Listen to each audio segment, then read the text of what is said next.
Hello guys, இந்த வீடியோவில் கேரளா கொலா புட்டு எப்படி செய்கிறதுன்னு தான் பார்க்க போகிறோம். வாங்க வீடியோக்குள்ளே போகலாம்.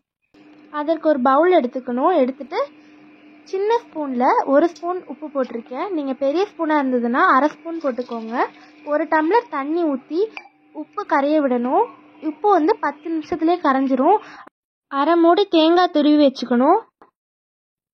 அரிசி மாவு 400 கிராம் எடுத்திருக்கேன். டம்ளர் மெஷர்மெண்ட்டில் 2 டம்ளர் வரும். இது வரைக்கும் நம்ம சேனலை சப்ஸ்கிரைப் பண்ணாமல் பார்த்துட்டு இருந்தீங்க அப்படின்னா சப்ஸ்கிரைப் பண்ணிக்கோங்க. அப்படியே இந்த வீடியோக்கு லைக்கும் பண்ணிடுங்க. உப்பு போட்டு வச்சுருந்த தண்ணியில் உப்பு நல்லா கரைஞ்சிருச்சு. அரிசி மாவு எடுத்து வச்சுருந்தோம்ல, அதில் அந்த உப்பு தண்ணியை கொஞ்சம் கொஞ்சமாக ஊற்றி பெசரிக்கணும். 2 டம்ளர் அரிசி மாவுக்கு 1 டம்ளர் உப்பு தண்ணி எடுத்திருக்கோம். உங்கள் மாவுக்கேற்ப தண்ணி நீங்கள் ஊற்றிக்கலாம். அதிகமாக தண்ணி ஊற்றிட்டாக்கா ஹார்டாக வந்துடும் புட்டு. அதனால் தேவைக்கேற்ப தண்ணி ஊற்றி பெசரிக்கோங்க.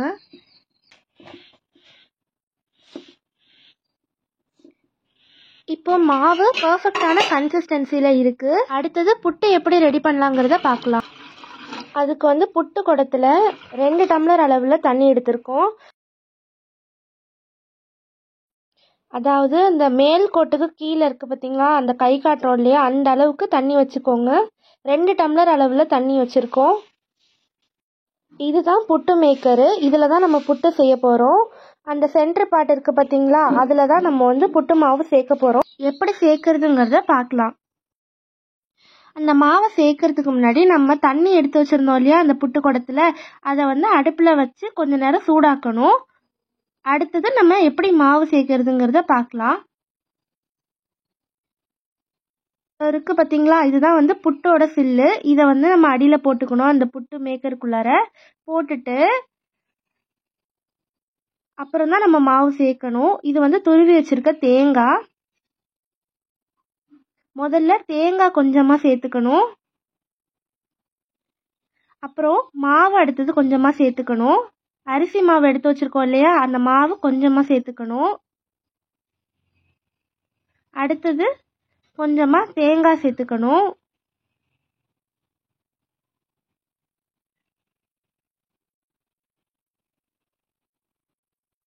அடுத்தது கொஞ்சோண்டு மாவு சேர்த்துக்கணும். அடுத்து கொஞ்சோண்டு தேங்காய் சேர்த்துக்கணும். இதே மாதிரி கொஞ்சோண்டு மாவு கொஞ்சோண்டு தேங்காய் அது மாதிரியே சேர்த்துக்கணும்.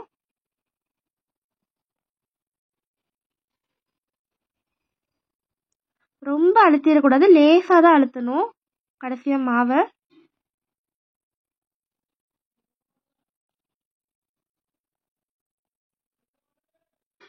இப்போ மாவு சேர்த்தாச்சு. அதாவது ஸ்டார்ட் பண்ணும்போது நம்ம தேங்காய் சேர்த்து ஸ்டார்ட் பண்ணியிருப்போம். முடிக்கும்போது நம்ம மாவு சேர்த்து முடிச்சுக்கணும். இப்போ அடுத்தது மூட வேண்டியதாக, அதை மூடி போட்டு மூடிக்கணும். இப்போ தண்ணி நல்லா சூடாக இருக்கும். இப்போ மாவு போட்டு வச்சுருந்தோம் இல்லையா, அந்த புட்டு குழலை எடுத்து நம்ம அதில் வச்சிட வேண்டியதுதான். இந்த புட்டை வேவறதுக்கு 7 to 10 minutes ஆகும்.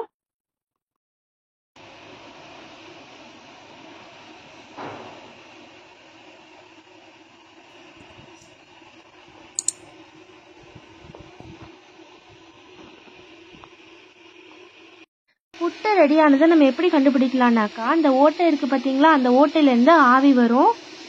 ஆவி வருது பார்த்தீங்களா, இப்போ புட்டு வெந்துருச்சுன்னு அர்த்தம். இப்போ நம்ம இதை ஓப்பன் பண்ணி புட்டு எடுத்துக்கலாம்.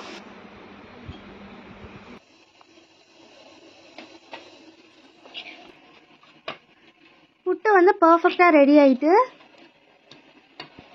ஏதாச்சும் ஒரு குச்சியை வச்சோ எடுத்துக்கலாம், இல்லாட்டி கரண்டியோட பேக் சைடு வச்சு நம்ம அழுத்தணும் அப்படின்னாக்கா சூப்பராக நமக்கு புட்டு கிடச்சிரும்.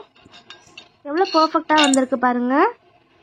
தேங்காயும் அரிசி மாவும் சேர்த்து செஞ்ச புட்டு எவ்வளோ சூப்பராக இருக்குது பாருங்கள். தேங்காய் மேலே தெரியுது பாருங்கள், பியூட்டிஃபுல்லாக இருக்குல்ல. இதோட பழம் சேர்த்து சாப்பிடலாம். ஜீனி சேர்த்து சாப்பிட்டாலும் ரொம்ப சுவையாக இருக்கும். முதல்ல ஒரு பேட்ச் போட்டாச்சு. அடுத்து கொஞ்சம் மாவு இருக்குது, அதை 2வது பேட்சாக போடுறோம். அதே மாதிரி தேங்காய் கொஞ்சம் சேர்த்துக்கலாம். அடுத்தது மாவு கொஞ்சம் சேர்த்துக்கலாம். அதே மாதிரியே தான் கொஞ்சம் தேங்காய் கொஞ்சம் மாவு கொஞ்சம் தேங்காய் அது மாதிரியே நம்ம போட்டுட்டு அதே ப்ரொசீஜர் தான். அதே மாதிரியே மூடி வச்சு 7 to 10 minutesல வெந்துடும். அதே மாதிரி ஆவி வரும். ஆவி வந்தது எடுத்துட்டாக்கா பர்ஃபெக்டான புட்டு ரெடி ஆகிடும். புட்டுக்கு வாழைப்பழம் சேர்த்து சாப்பிட்டா நல்லாயிருக்கும். கேரளாலெல்லாம் புட்டோட பழம் சேர்த்து சாப்பிடுவாங்க, நல்லாயிருக்கும். புட்டோட ஜீனி சேர்த்து சாப்பிட்டாலும் ரொம்ப அருமையாக இருக்கும். சுவையான புட்டு ரெடி. இந்த ரெசிபியை நீங்களும் உங்கள் வீட்டில் ட்ரை பண்ணி பாருங்கள். எப்படி இருந்துச்சுங்கிறத கமெண்ட்டில் சொல்லுங்கள். இந்த வீடியோ பிடிச்சிருந்துச்சுன்னா லைக் பண்ணுங்கள், கமெண்ட் பண்ணுங்கள், உங்கள் ஃப்ரெண்ட்ஸ் மற்றும் ஃபேமிலிஸ்க்கு ஷேர் பண்ணுங்கள். மறக்காமல் நம்ம எஸ்பிஎம் சமையலுக்கு சப்ஸ்கிரைப் பண்ணுங்கள். பாய்.